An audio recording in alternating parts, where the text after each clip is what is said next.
നമ്മൾ കവർ ചെയ്യാൻ ഉദ്ദേശിക്കുന്നത് ഓംസ് ലോ ആണ്.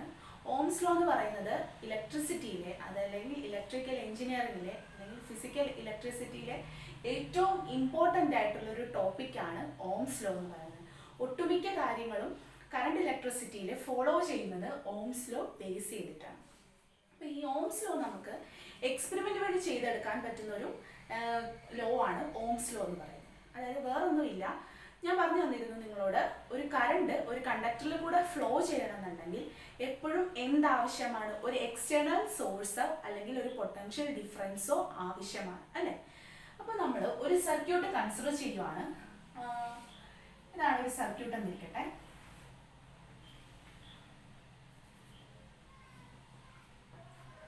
ഒരു സർക്യൂട്ട് ഒരു കണ്ടക്ടറിലേക്ക് ജസ്റ്റ് ഒരു വോൾട്ടേജ് അപ്ലൈ ചെയ്തു, അത്രയും മാത്രമേ ഉള്ളൂ. ഇതിനകത്ത് കണ്ടക്ടർ ഞാൻ വേണേൽ മാഗ്നിഫൈ ചെയ്ത് വരച്ച് കാണിക്കാം. ഇതാണ് കണ്ടക്ടർ. ഇനി ഇതൊരു വോൾട്ടേജ്, നമ്മൾ പർട്ടിക്കുലർ വോൾട്ടേജ് അപ്ലൈ ചെയ്തു. അപ്പോൾ ഇതിലേക്കൂടെ എന്ത് ഫ്ലോ ചെയ്യും? കറണ്ട് ഫ്ലോ ചെയ്യും, അല്ലേ? ഇനി നമുക്ക് ഈ കറണ്ടിനെയും വോൾട്ടേജിനെയും മെഷർ ചെയ്യണം, അല്ലേ? കറണ്ടിനെയും വോൾട്ടേജിനെ മെഷർ ചെയ്യാൻ നമ്മൾ എന്ത് ചെയ്യുന്നു? ഇതിൽ നമ്മളൊരു അമ്മീറ്റർ സീരീസ് ആയിട്ട് കണക്ട് ചെയ്യും, വോൾട്ട് മീറ്റർ പാരലൽ ആയിട്ടും കണക്ട് ചെയ്യും. അമ്മീറ്റർ ഈ കണ്ടക്ടറിന് സീരീസ് ആയിട്ടും വോൾട്ട് മീറ്റർ ഈ കണ്ടക്ടറിന് പാരലൽ ആയിട്ടും അപ്ലൈ ചെയ്യും, കണക്ട് ചെയ്യും. ഇനി നമ്മൾ പതുക്കെ വോൾട്ടേജ് സീറോയിൽ നിന്ന് സ്റ്റാർട്ട് ചെയ്യും. കൂട്ടി കൂട്ടി കൂട്ടി വോൾട്ടേജ് കൂട്ടി കൊടുക്കും. അതായത് 0, 1.5, 2, 2.5 അങ്ങനെ പതുക്കെ പതുക്കെ ആയിട്ട് ഗ്രാജുവലി വോൾട്ടേജ് അപ്ലൈ ചെയ്ത് തുടങ്ങും. അപ്പോൾ നമുക്ക് കാണാം അതിനനുസരിച്ച് തന്നെ കറണ്ടും, ആ കണ്ടക്ടറിൽ കൂടെയുള്ള കറണ്ടും എന്തായി പോകുന്നത് കാണാം, ഇൻക്രീസ് ചെയ്ത് പോകുന്നത് നമുക്ക് കാണാൻ പറ്റും. അങ്ങനെ നമ്മൾ ഒരു സെറ്റ് ഓഫ് റിസൾട്ടുകൾ, അങ്ങനെ ഓരോ എക്സ്പെരിമെന്റ് ചെയ്യുന്നതിൻ്റെയും ഓരോ സെറ്റ് റിസൾട്ട് നമ്മൾ എഴുതി വയ്ക്കും. അതായത് ഇപ്പോൾ ഫസ്റ്റ് എക്സ്പെരിമെന്റ് ചെയ്തു, അതിന്റെ വിയും ഐയും നോട്ട് ചെയ്തു. രണ്ടാമത്തെ എക്സ്പെരിമെന്റ് ചെയ്തു, സപ്പോസ് ഇത് ഫസ്റ്റ് എക്സ്പെരിമെന്റിന്റെ V1 I1 ആണെന്ന് ഇരിക്കട്ടെ. രണ്ടാമത്തെ എക്സ്പെരിമെന്റ് ചെയ്തപ്പോൾ V2 I2 ആയി. മൂന്നാമത്തെ എക്സ്പെരിമെന്റ് ചെയ്തപ്പോൾ V3 I3 ആയി. അങ്ങനെ നമ്മളൊരു സെറ്റ് ഓഫ് റിസൾട്ടുകൾ നമ്മൾ കണ്ടുപിടിക്കും. ഇനി അതിനുശേഷം നമ്മൾ ഇതിന്റെ റേഷ്യോ എടുക്കും. റേഷ്യോ എന്ന് പറഞ്ഞാൽ V/I നമ്മൾ എടുക്കും. ഓരോ എക്സ്പെരിമെന്റിന്റെയും റേഷ്യോകൾ എടുക്കും. അതായത് ഫസ്റ്റ് എക്സ്പെരിമെന്റിന്റെ റേഷ്യോ എടുക്കുമ്പോൾ V1/I1 ചെയ്യുന്നു. രണ്ടാമത്തെ എക്സ്പെരിമെന്റ് ചെയ്യുമ്പോൾ V2/I2 എടുക്കും. മൂന്നാമത്തെ എക്സ്പെരിമെന്റിന്റെ V3/I3. അങ്ങനെ n നമ്പേഴ്സ് ഉണ്ടെങ്കിൽ അത്രയും n നമ്പേഴ്സിന്റെയും റേഷ്യോകൾ നമ്മൾ എടുക്കും. അപ്പോൾ നമ്മളിവിടെ വോൾട്ടേജ് കൂട്ടി വരുമ്പോൾ നമുക്ക് ശ്രദ്ധിച്ചാൽ മനസ്സിലാവും കറണ്ടും അതിനനുസരിച്ച് കൂടി വരുന്നത് മനസ്സിലാവും. പക്ഷെ നമ്മൾ റേഷ്യോ എടുക്കുമ്പോൾ നിങ്ങൾക്ക് ആ വാല്യൂ ഇട്ട് തന്നെ ചെയ്തു കൊടുത്താൽ മനസ്സിലാവും എപ്പോഴും ഈ റേഷ്യോകളെല്ലാം ഏകദേശം ഒരേ വാല്യൂസ് ആയിരിക്കും കിട്ടുന്നത്. അതായത് V1/I1 ചെയ്യുമ്പോൾ കിട്ടുന്ന വാല്യൂ എന്താണോ അതിനോട് അടുത്ത് തന്നെയുള്ള വാല്യൂ ആയിരിക്കും V2/I2 ചെയ്യുമ്പോൾ കിട്ടുന്നതും. അതുപോലെ തന്നെ വാല്യൂ ആയിരിക്കും V3/I3 ചെയ്യുമ്പോൾ കിട്ടുന്നത്. അതായത് നമുക്ക് എങ്ങനെ മനസ്സിലാക്കാം? V/I റേഷ്യോ എപ്പോൾ എടുത്താലും ഒരു കോൺസ്റ്റന്റ് അല്ലെങ്കിൽ നിയർലി കോൺസ്റ്റന്റ് വാല്യൂ ആയിരിക്കും നമുക്ക് കിട്ടുന്നത്. ഒപ്പം തന്നെ വോൾട്ടേജ് ഇൻക്രീസ് ചെയ്യുന്നതിനനുസരിച്ച് കറണ്ടും ഇൻക്രീസ് ചെയ്യുന്നതായിട്ട് കാണാം. ഇത് തന്നെയാണ് ഓംസ് ലോ പറയുന്നത്. അതായത് ഓംസ് ലോ പറയുന്നത് ഇത്രയേ ഉള്ളൂ: potential difference applied across a conductor is directly proportional to the current flowing through that conductor. ഇത് കണ്ടുപിടിച്ചത് ഓംസ് എന്ന് പറയുന്ന ഒരു സയന്റിസ്റ്റ് തന്നെയാണ്. അതുകൊണ്ടാണ് അദ്ദേഹത്തിന്റെ പേരിൽ ഓംസ് ലോ എന്ന് പറഞ്ഞാൽ അറിയപ്പെട്ടത്. ഇനി ശ്രദ്ധിക്കേണ്ട ഒരു കാര്യം എന്ന് പറഞ്ഞാൽ ഇതിൽ 2 ക്രൈറ്റീരിയാസ് പറയുന്നുണ്ട്. അതിൽ ഫസ്റ്റ് ക്രൈറ്റീരിയ എന്ന് പറഞ്ഞാൽ അറ്റ് കോൺസ്റ്റന്റ് ടെമ്പറേച്ചർ.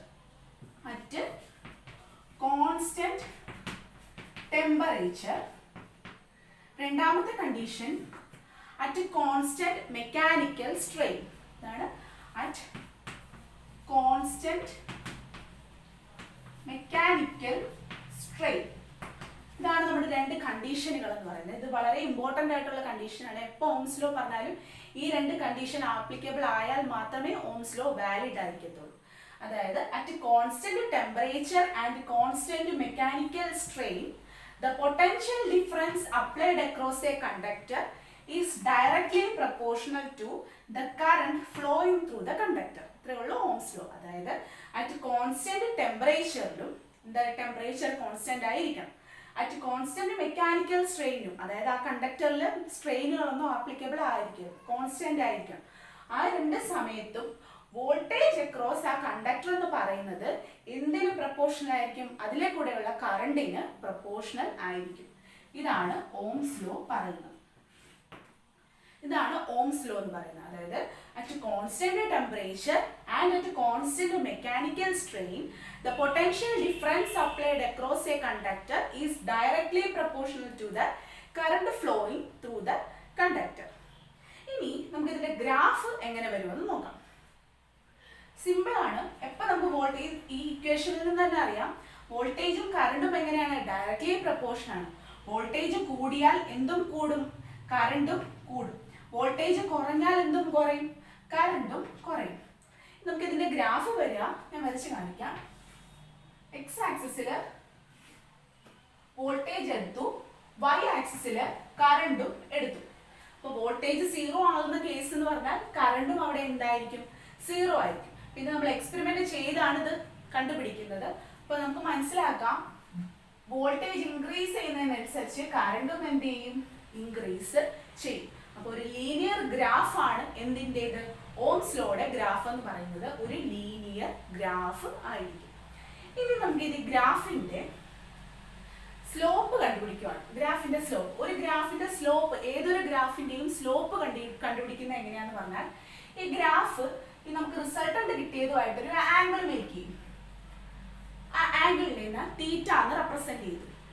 ഈ ആംഗിളിൽ നിന്നാണ് നമ്മൾ സ്ലോപ്പ് കണ്ടുപിടിക്കുന്നത്. അതായത് ഈ ആംഗിളിൽ നിന്ന് ടാൻ തീറ്റ എടുത്താൽ എന്താണോ വാല്യൂ കിട്ടുന്നത് അതായിരിക്കും ആ ഗ്രാഫിന്റെ സ്ലോപ്പ് എന്ന് പറയുന്നത്. ഇപ്പോൾ സപ്പോസ് ഞാൻ ഇതിനെ ഇങ്ങോട്ട് എക്സ്റ്റെൻഡ് ചെയ്യിക്കുവാണ്, അതുപോലെ ഇതിനെ ഇങ്ങോട്ട് എക്സ്റ്റെൻഡ് ചെയ്യിക്കുവാണ്. അപ്പോൾ ഇതെന്ത് വരും? ഐ വരും, ഇത് വിയും വരും അല്ലേ? നമുക്ക് അടുത്തത് കണ്ടുപിടിക്കേണ്ടത് ഈ ഓംസ് ലോയുടെ ഗ്രാഫിൽ നിന്ന് അതിന്റെ സ്ലോപ്പാണ് നമുക്ക് കണ്ടുപിടിക്കേണ്ടത്. അപ്പോൾ നമുക്ക് സ്ലോപ്പ് എടുക്കാൻ എന്ത് ചെയ്യണം? ഇവിടെ ഒരു ആംഗിൾ മേക്ക് ചെയ്യുന്നുണ്ട്, തീറ്റ ഇല്ലേ? ഈ തീറ്റ എന്ന് പറയുന്ന ആംഗിൾ മേക്ക് ചെയ്യുന്നുണ്ട്. ഇനി ഈ റിസൾട്ടന്റിനെ ഞാനൊന്ന് ഇങ്ങോട്ടേക്ക് താഴേക്ക് വലിക്കുകയാണ്, അതുപോലെ ഇവിടെയും താഴേക്ക് മീറ്റ് ചെയ്യിക്കുകയാണ്. രണ്ടും എക്സ് ആക്സിസിലും വൈ ആക്സിസിലും മീറ്റ് ചെയ്യുന്നുണ്ട് അല്ലേ? അപ്പോ ഇവിടെ ടാൻ തീറ്റ എടുക്കാന്ന് പറഞ്ഞാൽ എന്താ? എപ്പോഴും Y axis component divided by X axis component ചെയ്താൽ മതി, നമുക്ക് ടാൻ തീറ്റ കിട്ടും. അപ്പൊ ടാൻ തീറ്റ എങ്ങനെ എഴുതാം? നമുക്ക് y axis divided by x axis എന്ന് നമുക്ക് എഴുതാം.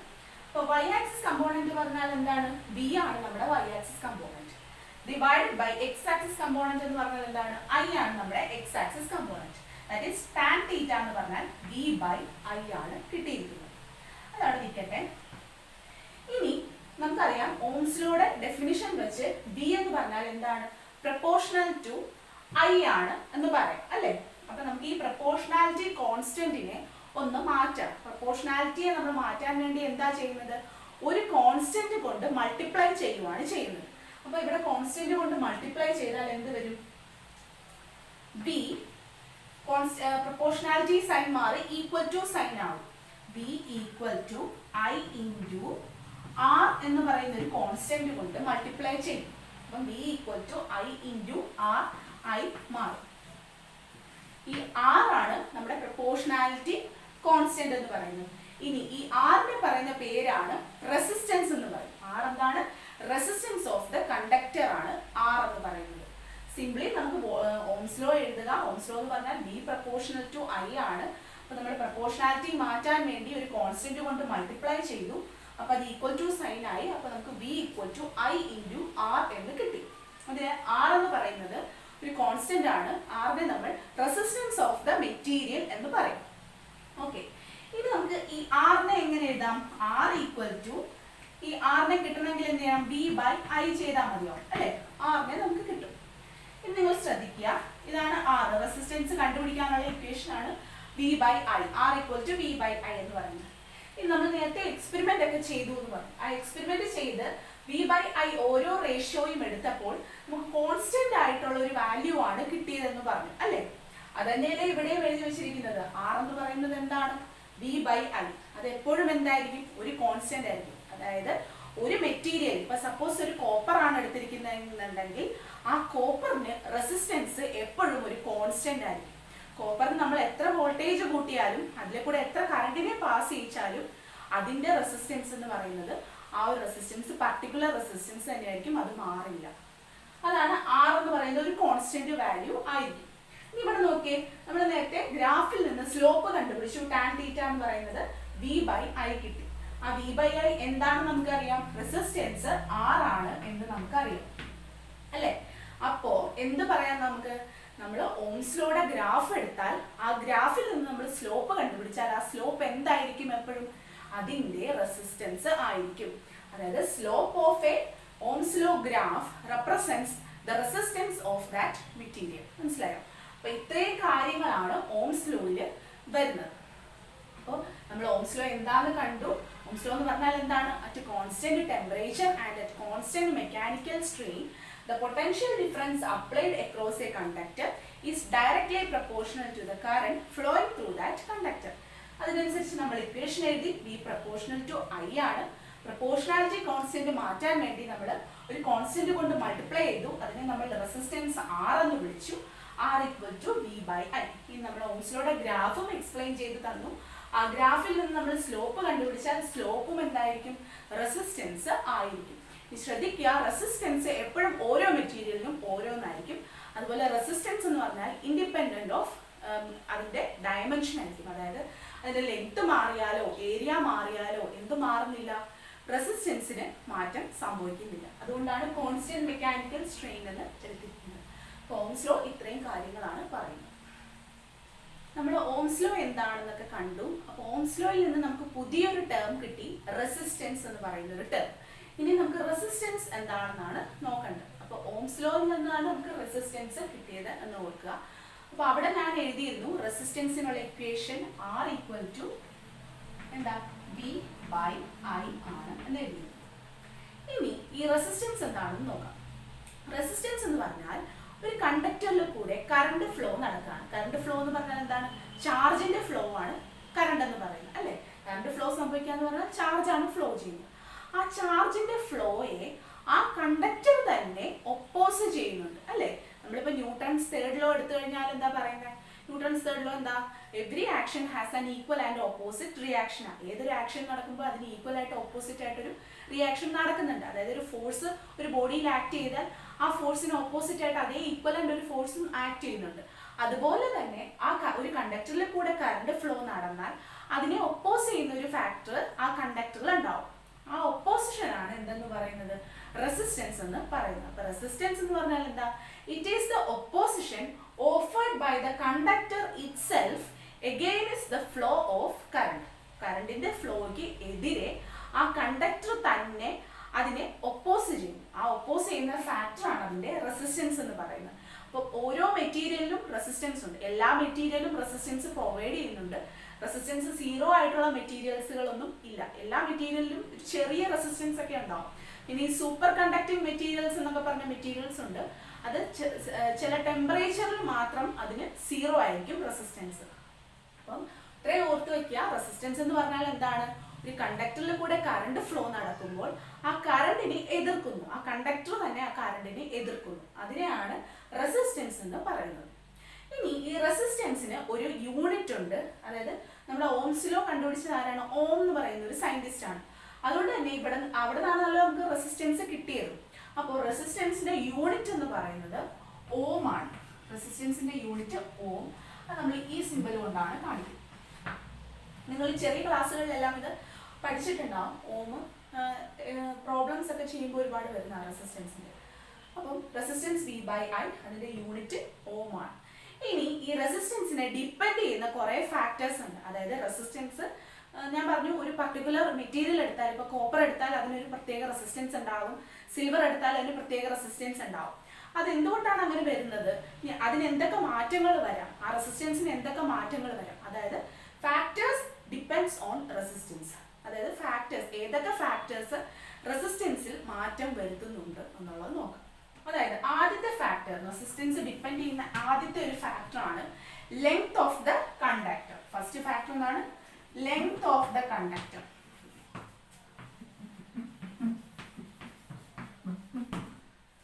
ആദ്യ ഫാക്ടർ ആണ് ലെങ്ത് ഓഫ് ദ കണ്ടക്ടർ. ലെങ്ത്തും റെസിസ്റ്റൻസും തമ്മിൽ എങ്ങനെ ബന്ധപ്പെട്ടിരിക്കുന്നു. അതായത് ഒരു കണ്ടക്ടർ എടുക്കാം. സപ്പോസ് കോപ്പർ കണ്ടക്ടർ ആണെന്ന് ഇരിക്കട്ടെ, കോപ്പർ ആണ് എടുക്കുന്നത്. രണ്ടും സെയിം കോപ്പർ, രണ്ട് കോപ്പർ കണ്ടക്ടേഴ്സ് എടുക്കാണ്. രണ്ടിന്റെയും ഏരിയകൾ സെയിം ആണ്, ലെങ്തിനാണ് വ്യത്യാസം വന്നിരിക്കുന്നത് അല്ലെ. ഏരിയ രണ്ടിന്റെയും സെയിം ആണ്, ലെങ്തിന് വ്യത്യാസം വന്നിരിക്കുന്നു. അങ്ങനെയാണെങ്കിൽ ഈ ഫസ്റ്റ് കണ്ടക്ടറിനായിരിക്കും രണ്ടാമത്തെ കണ്ടക്ടറിനായിരിക്കും റെസിസ്റ്റൻസ് കൂടുതൽ.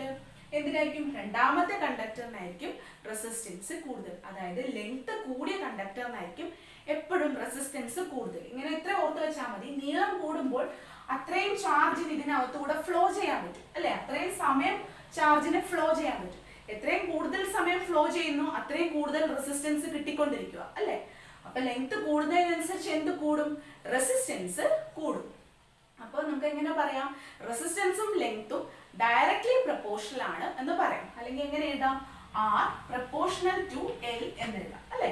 റെസിസ്റ്റൻസ് കൂടുമ്പോൾ ലെങ്ത് കൂടുമ്പോൾ റെസിസ്റ്റൻസ് കൂടും, ലെങ്ത് കുറയുമ്പോൾ റെസിസ്റ്റൻസ് കുറയും. ഇതാണ് first factor, length of the conductor. ഇനി രണ്ടാമത്തെ ഫാക്ടർ എന്ന് പറയുന്നത് area of cross section of the conductor. Area of cross section, കണ്ടക്ടറിന്റെ ഏരിയ ഓഫ് ക്രോസ് സെക്ഷൻ. നേരത്തെ പോലെ ഇത് രണ്ടും കോപ്പർ മെറ്റീരിയൽ ആണ്. ഒരേ കണ്ടക്ടർ ആണെങ്കിലും നമുക്ക് ഇങ്ങനെ എടുക്കാൻ പറ്റുള്ളൂ. സെയിം കാര്യം തന്നെ നമ്മൾ എടുക്കുവാണ്. ഫസ്റ്റ് കണ്ടക്ടറും കോപ്പർ, രണ്ടാമത്തെ കണ്ടക്ടറും കോപ്പർ. ഇപ്പൊ നിങ്ങൾ നോക്കിയാൽ മനസ്സിലാകും, ഒന്നാമത്തേന്റെയും രണ്ടാമത്തേന്റെയും എന്ത് സെയിം ആണ്? ഇവിടെ ലെങ്ത്തുകൾ സെയിം ആണ്. എന്നാൽ ഇവിടെ ചേഞ്ച് വന്നിരിക്കുന്നത് എന്തിനാണ്? ഏരിയക്കാണ് ചേഞ്ച് വന്നിരിക്കുന്നത് അല്ലെ. ഒന്നാമത്തേന്റെ ചെറുതും രണ്ടാമത്തേന്റെ കുറച്ചും കൂടെ വലുതുമാണ്. അപ്പൊ നിങ്ങൾക്കറിയാം കറണ്ട് എപ്പോഴും ഈസി പാത്തിലൂടെയാണ് ഫ്ലോ ചെയ്യുന്നത്, അല്ലെങ്കിൽ ലോ റെസിസ്റ്റൻസ് പാത്തിലൂടെ ഫ്ലോ ചെയ്യാനാണ് കറണ്ടിന് ഇഷ്ടം. തടസ്സമൊന്നുമില്ലാതെ ഏത് പാത്താണോ പോകുന്നത് ആ പാത്തിൽ കൂടെ പോകാനാണ് ഇഷ്ടം. ഇതെന്ന് പറഞ്ഞാൽ ഒരു ചെറിയ ഏരിയ എന്ന് പറയുമ്പോഴത്തേക്കും ഒരു ഇടുങ്ങിയ ഏരിയ ആയിരിക്കും, നാരോ ആയിരിക്കും. അതിലൂടെ കറണ്ട് ഫ്ലോ ചെയ്യുമ്പോഴെന്താ അതിനിങ്ങനെ റെസിസ്റ്റൻസ് കിട്ടിക്കൊണ്ടേയിരിക്കും മാക്സിമം അല്ലെ. ഇടുങ്ങിയ പാത്തിൽ കൂടെ പോകുമ്പോൾ എല്ലാ സൈഡിൽ നിന്നും അതിന്റെ റെസിസ്റ്റൻസ് കിട്ടിക്കൊണ്ടിരിക്കും. പക്ഷെ ഒരു വലിയൊരു ബ്രോഡ് ഏരിയയിൽ കൂടെ പോകുമ്പോഴോ അതിന് റെസിസ്റ്റൻസ് കുറവായിരിക്കും കിട്ടുന്നത്. കാരണം സപ്പോസ് ഈ ഒരു പോയിന്റിൽ അതിന് ഒരു പർട്ടിക്കുലർ റെസിസ്റ്റൻസ് കിട്ടിയാൽ അതിന് അതായത് വേറെ പാത്ത് സ്വീകരിക്കാം, കറണ്ടിന്റെ പാത്ത് ചേഞ്ച് ചെയ്യാൻ പറ്റും അല്ലെ. അപ്പൊ റെസിസ്റ്റൻസ് ഏരിയ ഡിപ്പെൻഡ് ചെയ്യുന്ന എങ്ങനെയാണ്? ഏരിയ കൂടുതലാണെങ്കിൽ റെസിസ്റ്റൻസ് കുറവായിരിക്കും. ഏരിയ കൂടിയാൽ എന്താ സംഭവിക്കുന്നത്? മാക്സിമം ഏരിയയിൽ കൂടെ കറണ്ടിന് ഫ്ലോ ചെയ്യാൻ പറ്റും. അപ്പൊ അവിടെ കിട്ടുന്ന റെസിസ്റ്റൻസ് എന്ന് പറഞ്ഞാൽ കുറവായിരിക്കും. അപ്പൊ ഏരിയയും റെസിസ്റ്റൻസും എങ്ങനെയാണ്? ഇൻഡയറക്ട്ലി പ്രപ്പോർഷൻ ആണ്. നമുക്ക് എങ്ങനെ എഴുതാം? അപ്പം R proportional to 1/a. Indirectly proportional ആണെന്ന് കാണിക്കാനാണ് പ്രപ്പോർഷണൽ 1/a എഴുതിയത്. അപ്പം റെസിസ്റ്റൻസ് കൂടുന്നത് ഏത് കേസിലാണ്? ഏരിയ കുറയുന്ന കേസിൽ റെസിസ്റ്റൻസ് കൂടും. ഏരിയ കൂടിയാൽ റെസിസ്റ്റൻസ് കുറയും. അപ്പം ലെങ്ത്തും ഏരിയയും കഴിഞ്ഞു. ഇനി മൂന്നാമതൊരു ഫാക്ടർ ഉണ്ട്, അതാണ് നമ്മുടെ ടെമ്പറേച്ചർ. മൂന്നാമത്തെ ഫാക്ടർ ആണ് ടെമ്പറേച്ചർ എന്ന് പറയുന്നത്. അതായത് അത് നിങ്ങൾ ഡീറ്റെയിൽഡ് ആയിട്ട് ഈ ക്ലാസ്സിൽ തന്നെ പഠിക്കും. അതായത് ഈ ചാപ്റ്ററിൽ തന്നെ ഡീറ്റെയിൽഡ് ആയിട്ട് ടെമ്പറേച്ചർ ഡിപ്പെൻഡൻസിനെ കുറിച്ച് പറയുന്നുണ്ട്. ജസ്റ്റ് ഒന്ന് പറഞ്ഞിരിക്കാം, ടെമ്പറേച്ചർ വ്യത്യാസം വരുന്നതിനനുസരിച്ചും റെസിസ്റ്റൻസ് വ്യത്യാസം വരും. അത് ചില കണ്ടക്ടേഴ്സിനെയും, അതായത് ഇപ്പൊ നമുക്ക് സെമി കണ്ടക്ടേഴ്സ് ഉണ്ട്, ഇൻസുലേറ്റേഴ്സ് ഉണ്ട്, അലോയ്സ് ഉണ്ട്, കണ്ടക്ടേഴ്സ് ഉണ്ട്. അതിന് ഓരോന്നിനും ഓരോ രീതിയിലായിരിക്കും ടെമ്പറേച്ചറിനെ ഡിപ്പെൻഡ് ചെയ്യുന്നത്. അതായത് ചിലത് ചിലപ്പോൾ കൂടും, ചിലത് ടെമ്പറേച്ചർ കൂടുന്നതിനനുസരിച്ച് കൂടാം റെസിസ്റ്റൻസ്, എന്നാൽ ചിലതിന്റെ വ്യത്യാസം വരും. അത് ഓരോ മെറ്റീരിയലിനെ ഡിപ്പെൻഡ് ചെയ്യും. ഓക്കെ, ഇനി നാലാമത്തെ ഫാക്ടർ ആണ് nature of material. Nature of material. Nature of material എന്ന് പറഞ്ഞാൽ ഒന്നുമില്ല, നമ്മൾ യൂസ് ചെയ്യുന്ന മെറ്റീരിയൽ ഏതാണോ അതിനനുസരിച്ച് റെസിസ്റ്റൻസ് മാറും. അത് ഞാൻ ആദ്യമേ പറഞ്ഞിരുന്നു. കോപ്പറിനുള്ള റെസിസ്റ്റൻസ് ആയിരിക്കത്തില്ല അലുമിനിയത്തിനുള്ളത്, അതിന്റെ ആയിരിക്കില്ല സിൽവറിനുള്ളത്. ഏറ്റവും കുറവ് റെസിസ്റ്റൻസ് ഉള്ള മെറ്റീരിയൽ എന്ന് പറയുന്നത് സിൽവർ ആണ്. അതുകൊണ്ടാണ് നമ്മൾ സിൽവർ ഏറ്റവും ഗുഡ് കണ്ടക്ടർ ഓഫ് ഇലക്ട്രിസിറ്റി ആണ് സിൽവർ എന്ന് പറയുന്നത്. പക്ഷെ നമ്മൾ സിൽവർ അങ്ങനെ യൂസ് ചെയ്യുന്നില്ല. കാരണം എന്താണെന്ന് പറഞ്ഞാൽ സിൽവർ കോസ്റ്റ്ലി ആണ്. അപ്പൊ നമ്മൾ അതിനനുസരിച്ച് സിൽവർ യൂസ് ചെയ്യുന്നില്ല. അലുമിനിയവും കോപ്പറും ആണ് നമ്മൾ യൂസ് ചെയ്യുന്നത്. മനസ്സിലായി? അപ്പൊ നേച്ചർ ഓഫ് മെറ്റീരിയൽ മാറുന്നതിനനുസരിച്ചും റെസിസ്റ്റൻസ് വ്യത്യാസം വരും. അപ്പൊ ഇതാണ് 4 ഫാക്ടേഴ്സ്, റെസിസ്റ്റൻസിനെ ഡിപ്പെൻഡ് ചെയ്യുന്ന 4 ഫാക്ടേഴ്സ്. ഇതൊക്കെയാണ്. ഒന്നാമത്തേത് ലെങ്ത് ഓഫ് കണ്ടക്ടർ. അതായത് ലെങ്ത് ഓഫ് കണ്ടക്ടറും റെസിസ്റ്റൻസും ഡയറക്ട്ലി പ്രപ്പോർഷൻ ആയിരിക്കും. ലെങ്ത് കൂടിയാൽ റെസിസ്റ്റൻസ് കൂടും, ലെങ്ത് കുറഞ്ഞാൽ റെസിസ്റ്റൻസ് കുറയും. അടുത്തത് area of cross section. Area of cross സെക്ഷനും റെസിസ്റ്റൻസും ഇൻഡയറക്ട്ലി ആണ് പ്രപ്പോർഷൻ ആവുന്നത്. ഏരിയ കൂടിയാൽ റെസിസ്റ്റൻസ് കുറയും, ഏരിയ കുറഞ്ഞാൽ റെസിസ്റ്റൻസ് കൂടും. മൂന്നാമത്തെ ഫാക്ടറാണ് ടെമ്പറേച്ചർ, നാലാമത്തെ ഫാക്ടർ നേച്ചർ ഓഫ് മെറ്റീരിയൽ. ഈ 4 ഫാക്ടേഴ്സിനെയാണ് റെസിസ്റ്റൻസ് ഡിപ്പെൻഡ് ചെയ്യുന്നത്. ഓക്കെ, അപ്പോൾ റെസിസ്റ്റൻസിനെ ഡിപ്പെൻഡ് ചെയ്യുന്ന 4 ഫാക്ടേഴ്സ് ഞാൻ പറഞ്ഞു കഴിഞ്ഞു. ഇതിൽ 2 ഫാക്ടേഴ്സ് ആണ് ഞാനിവിടെ എടുത്തിരിക്കുന്നത്. First one resistance proportional to length, രണ്ടാമത്തത് resistance is indirectly proportional to cross sectional area. ഇനി ഞാൻ ഇതിനെ രണ്ടിനെയും കൂടെ ഒന്ന് ക്ലബ് ചെയ്യുക. അതായത് എനിക്ക് റെസിസ്റ്റൻസിനൊരു കോമൺ ഇക്വേഷൻ വേണം. അതിന് വേണ്ടിയിട്ട് ഈ 2 ഇക്വേഷനുകളെ ഞാൻ ഒന്ന് ക്ലബ് ചെയ്ത് എഴുതാൻ പോകുന്നു. അപ്പോൾ എങ്ങനെ എഴുതാം? R proportional to L by A എന്ന് എഴുതാലോ. 2 ഇക്വേഷനും ക്ലബ് ചെയ്തപ്പോൾ R proportional to L by A. ഇനി ഞാൻ ഈ റെസിസ്റ്റൻസ്, ഈ പ്രൊപ്പോർഷണാലിറ്റി കോൺസ്റ്റന്റിനെ, പ്രൊപ്പോർഷണാലിറ്റി സൈനിനെ എനിക്ക് മാറ്റണം. അതിനുവേണ്ടി എന്താ ചെയ്യുന്നത്? ഒരു കോൺസ്റ്റന്റ് കൊണ്ട് മൾട്ടിപ്ലൈ ചെയ്യുവാണ് ചെയ്യുന്നത്. അപ്പം ഞാനിവിടെ യൂസ് ചെയ്യുന്ന കോൺസ്റ്റന്റ് ആണ് R equal to rho into L by A. R equal to rho into L by A. ഇതാണ് റെസിസ്റ്റൻസിനുള്ള ഇക്വേഷൻ എന്ന് പറയുന്നത്. വളരെ ഇമ്പോർട്ടൻ്റ് ആയിട്ടുള്ള ഒരു ഇക്വേഷൻ ആണ്. R equal to rho into L by A. റെസിസ്റ്റൻസിനെ ഡിപ്പെൻഡ് ചെയ്യുന്ന 2 ഫാക്ടേഴ്സ് എഴുതുക. അതിനെ ആ 2 ഇക്വേഷനെയും കൂടെ ക്ലബ് ചെയ്ത് ഒരുമിച്ച് എഴുതിയതിന് ശേഷം പ്രൊപ്പോർഷണാലിറ്റി സൈൻ മാറ്റി കോൺസ്റ്റന്റ് കൊണ്ട് മൾട്ടിപ്ലൈ ചെയ്തു. ആ കോൺസ്റ്റന്റ് ആണ് റോ എന്ന് പറയുന്നത്. ഇനി ഈ റോ എന്ന് പറഞ്ഞാൽ റെസിസ്റ്റിവിറ്റി ഓഫ് ദ മെറ്റീരിയൽ എന്നാണ് പറയുന്നത്. റോ എന്ന് പറഞ്ഞാൽ എന്താണ്? Resistivity of the material. Rho equal to resistivity. Rho ആണ് റെസിസ്റ്റിവിറ്റി എന്ന് പറയുന്നത്. റോയിനെ കുറിച്ച് നമ്മൾ ഡീറ്റെയിൽഡ് ആയിട്ട് അടുത്ത ക്ലാസ്സിൽ പറയുന്നതായിരിക്കും. അപ്പോൾ ഇത്രയും ടോപ്പിക്സ് എല്ലാവർക്കും മനസ്സിലായെന്ന് വിചാരിക്കുന്നു. എന്തെങ്കിലും ഡൗട്ടോ എന്തെങ്കിലും രീതിയിലുള്ള കമൻസ് നിങ്ങൾക്ക് ഉണ്ടെങ്കിൽ കമൻ്റ് ആയിട്ട് ഇടാവുന്നതാണ്. ഇന്നത്തെ വീഡിയോസ്, ഈ ക്ലാസ് നിങ്ങൾക്ക് ഇഷ്ടപ്പെട്ടെങ്കിൽ ലൈക്ക് ചെയ്യുക, ഒപ്പം തന്നെ ഷെയർ ചെയ്യുക, പിന്നെ സബ്സ്ക്രൈബും ചെയ്യുക.